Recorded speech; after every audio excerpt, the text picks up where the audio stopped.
தேர்தல் நேரத்தில் பல தலைவர்கள் இப்போது வேனில் சென்று பிரச்சாரம் செய்கிறார்கள். இதை முதலில் செயல்படுத்தியவர் எம்ஜிஆர் தான்.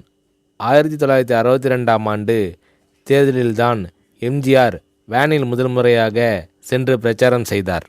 வில்லிஸ் வேனை வாங்கி அதை ரீமாடல் செய்து 1962ஆம் ஆண்டிலேயே அதற்கு 22,000 ரூபாய் செலவானது.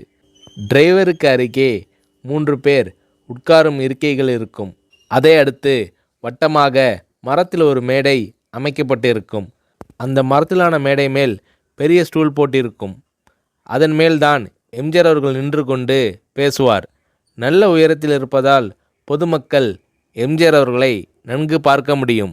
வேனில் இப்படி பிரச்சாரம் செய்வது என்பது அறிஞர் அண்ணாவின் ஐடியா. ஒரு உயரத்தில் எம்ஜிஆர் அவர்கள் மக்களுக்கு தெரியும்படி நின்று கொண்டு பேசினால் நல்ல ஆதரவு கிடைக்கும் என்று அண்ணா அவர்கள் உணர்ந்தார்.